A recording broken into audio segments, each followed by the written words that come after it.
Bonjour, ici Gaëtan Klein et bienvenue dans cette vidéo où je vais vous enseigner une technique très simple pour augmenter votre quotient intellectuel ainsi que vos capacités de visualisation.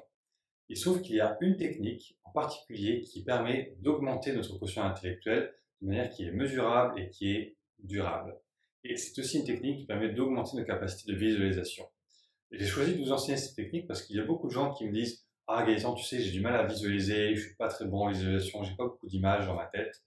Mais il se trouve qu'on peut améliorer cette capacité-là et que ça peut aussi nous servir à développer notre agilité cognitive, c'est-à-dire la capacité de notre cerveau à manipuler des images, des concepts, des idées et à utiliser ça pour être plus efficace.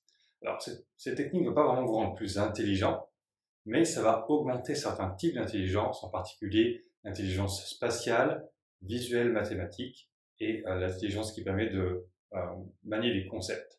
Donc c'est une technique qui est très utile si vous êtes dans un métier qui demande beaucoup d'agilité intellectuelle ou visuelle. Par exemple, si vous êtes ingénieur, si vous êtes architecte ou si vous êtes artiste, etc., etc. Mais c'est aussi une technique très simple que tout le monde peut pratiquer, qui prend simplement quelques minutes à effectuer par jour pour que notre quotient intellectuel augmente et que ça reste à un certain niveau. C'est aussi une technique qui est très utile pour les enfants.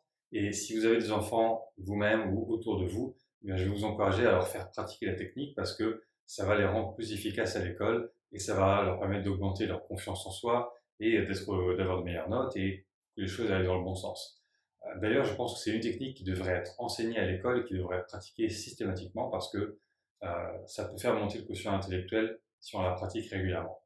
Alors cette technique, ça s'appelle Image Streaming. En anglais, qu'est-ce que ça veut dire? Le streaming, vous connaissez, c'est la diffusion d'images. Et donc cette technique consiste à diffuser des images dans votre esprit. Alors, je vous explique, c'est très simple. L'idée, c'est que vous allez fermer les yeux et visualiser quelque chose. Ça peut être n'importe quel type d'image, ça peut être un objet ou un souvenir ou n'importe quoi. Et ce que vous devez faire, c'est décrire à voix haute cette image et tous les détails de cette image possible. Par exemple, je peux prendre un fruit comme une pomme et je vais, dans mon esprit, visualiser une pomme et je vais décrire à voix haute les détails de tout ce que je vois quand je visualise la pomme. Alors, pourquoi ça marche? Ça marche parce que notre cerveau est composé de deux hémisphères, un qui est plus agile pour manier les mots et l'autre qui est plus efficace pour manier les images. Et ces deux hémisphères doivent bien communiquer pour que notre agilité cognitive, pour que notre intelligence spatiale, visuelle, mathématique fonctionne bien. Et lorsqu'on utilise cette technique, on doit décrire à voix haute les images que l'on voit, et ça va avoir pour effet de connecter, de renforcer la connexion entre ces deux hémisphères du cerveau. C'est une technique qui a été inventée par un homme qui s'appelle Wim Wenger, qui n'est plus de ce monde aujourd'hui, mais qui a publié de nombreux livres sur comment faire pour améliorer sa mémoire, améliorer son intelligence, et qui a notamment essayé d'étudier comment fonctionnait l'intelligence de grands chercheurs, de grands scientifiques comme Einstein. Il s'est rendu compte que beaucoup de choses passaient par la visualisation et qu'on peut augmenter cette capacité. Alors cette technique fonctionne même si, et justement si vous avez du mal à visualiser pour l'instant, si les images qui vous viennent ne sont pas très claires, justement ça va les améliorer et ça peut vous donner la capacité d'avoir des images qui soient très lumineuses, très détaillées, très colorées, très riches et en 3 dimensions.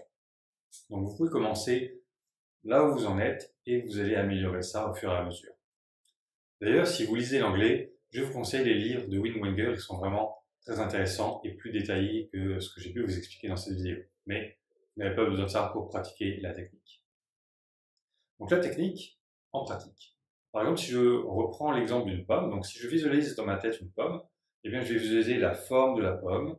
Je vois qu'il y a la queue de la pomme, là où ça se connecte à l'arbre normalement, et je vois toute cette forme.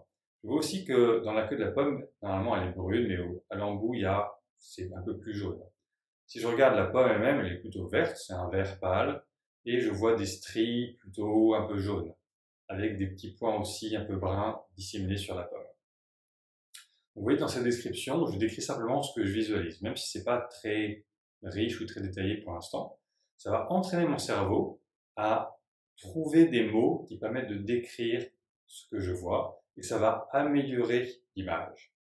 Ce qui est important quand on fait ces techniques, ce n'est pas de décrire des idées, ce à quoi ça nous fait penser ou des concepts abstraits, mais de rester sur juste le fait de décrire sensoriellement ce que l'on voit, de la manière la plus riche possible et la plus texturée possible. Par exemple, si je chasse l'image de la pomme et que je pense à un zèbre, par exemple. Bon, on a tous l'image d'un zèbre dans la tête, n'est-ce pas? Mais si cette image est floue, vous devez la décrire pour qu'elle devienne plus nette. C'est ça le principe.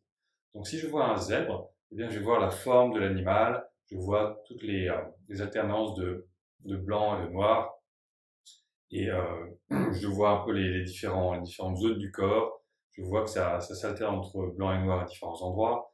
Si je regarde un peu plus attentivement, je vois les muscles au niveau de l'épaule, je vois que ça fait comme que ça rebondit un petit peu au niveau de l'épaule de l'animal, son ventre qui est plutôt mou. Si je m'approche, je vois qu'en fait c'est blanc, c'est noir, c'est fait de plein de poils, et je pourrais même imaginer la texture en touchant. J'ai jamais touché de zèbre, mais j'ai touché des chevaux par exemple, et donc j'imagine la texture de tous ces millions de poils qui sont les uns à côté des autres. Ça doit être un peu soyeux et plus ou moins soyeux, plus ou moins rugueux.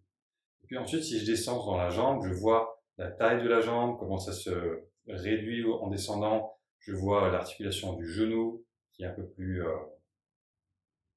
voilà, je cherche le mot pour décrire. Et au fur et à mesure où je décris, l'image devient de plus en plus précise, de plus en plus nette. Ce qui va se passer quand vous faites ça, c'est que vous allez trouver tous les mots que vous pouvez pour décrire l'image, et vous allez la décrire de la manière la plus finement détaillée possible, en utilisant uniquement des mots sensoriels. Et puis, quand vous aurez fait le tour, cette image va disparaître, et vous devez simplement attendre qu'il y ait une autre image qui vienne.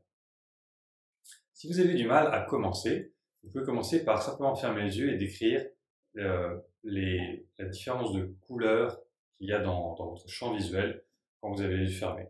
Pourquoi? Parce que quand on ferme les yeux, souvent il y a une image rémanente de la lumière qu'on a perçue juste avant, et donc ça donne des différences. Donc par exemple, vous allez vous dire, si je ferme les yeux, je vois que c'est plutôt clair vers le haut, qu'il y a une zone un peu plus jaune au centre, qui fait comme un halo comme ça, et puis des petits points lumineux en bas. Vous pouvez commencer comme ça. Et puis au fur et à mesure, vous allez décrire les choses, les images vont devenir de plus en plus nettes. Lorsque vous aurez terminé avec une image, elle va simplement partir, et vous devez simplement attendre qu'il y ait une autre image qui émerge. Et ce qui doit venir, c'est absolument tout et n'importe quoi. Souvent, ce qui va venir, ce sont des objets, ou voilà, des animaux, ou des formes comme ça. Pour moi, c'est souvent comme ça en tout cas, mais ça peut aussi être des paysages, ou des choses que vous avez déjà vécues, ou alors des choses qui sont complètement imaginaires, voire même des images abstraites, pourquoi pas. Si vous êtes artiste, par exemple, si vous avez ce tempérament-là, ça peut vous arriver d'avoir des images multicolores complètement abstraites. Dans ce cas-là, vous pouvez prendre le temps de les décrire. Par exemple, si j'imagine un tableau abstrait, je vais décrire le fait que je vois un arrière-plan bleu sombre, plutôt bleu roi, avec des stries de couleur plutôt vert. Et je vois le mélange de vert et de jaune et de comment ça se décolore vers quelque chose de plus blanchâtre à certains endroits, alors qu'à d'autres endroits, il y a des taches comme ça, de différentes couleurs. Il y a du mauve, il y a une sorte de jaune orangé pâle, les formes sont souvent étirées, les bords sont un peu flous. Vous voyez, je décris tout ce que je vois, et même si c'est de l'imagination, ça marche aussi. Donc que vous décriviez quelque chose qui soit imaginatif et abstrait, ou que vous décriviez quelque chose que vous connaissez, qui est un objet réel, vous devez simplement décrire l'image telle que vous l'apercevez. C'est important de faire cet exercice à voix haute. Pourquoi? Parce que si on reste simplement dans la visualisation sans décrire, ça ne va pas connecter l'hémisphère gauche et l'hémisphère droit. Vous allez rester simplement dans un hémisphère et vous allez visualiser, mais ça ne va pas vraiment s'améliorer. Alors que si vous décrivez à voix haute, votre cerveau va être obligé de connecter les deux hémisphères, qui est l'effet qu'on recherche pour l'amélioration du quotient intellectuel, mais aussi ça va obliger votre cerveau à créer des images de plus en plus riches. Voilà la technique. Comment la pratiquer? C'est très simple, il suffit de le faire pendant au moins 5 minutes, mais je vous conseille d'essayer des sessions de 10 minutes et même de 15 minutes.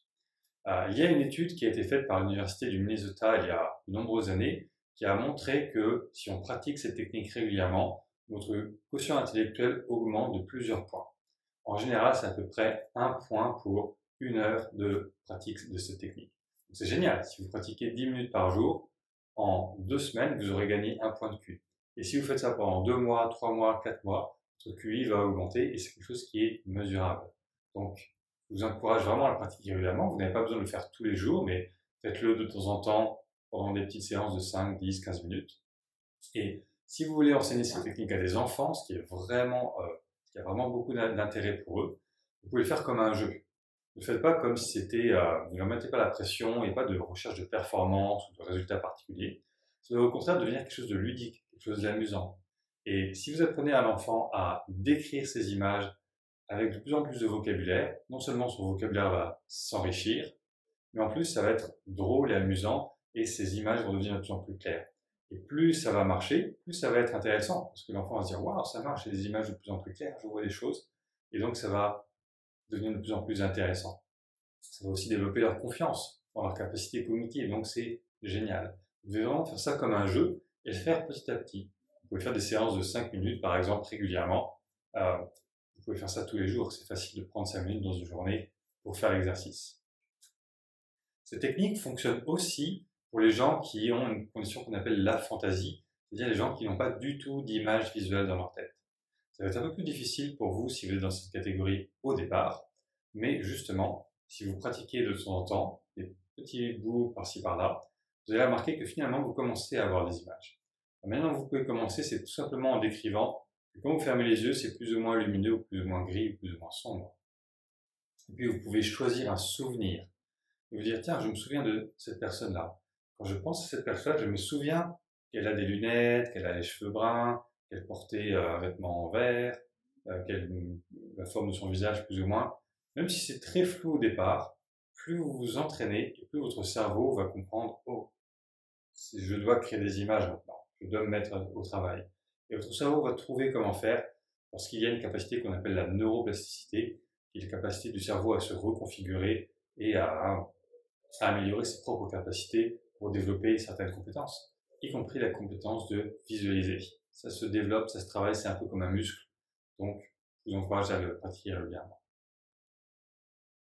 Donc voilà pour cet exercice de l'image streaming, la diffusion d'images. Cette technique qui va non seulement vous permettre d'avoir des images plus claires, et en soi ça peut être intéressant si vous voulez travailler sur une exploration intérieure. Par exemple, ça peut vous être utile pour trouver certaines réponses à des questions que vous vous posez. Une manière d'utiliser ces techniques, c'est de poser une question, de dire par exemple, qu'est-ce que je dois faire pour tel projet, ou qu'est-ce que je dois faire dans telle situation.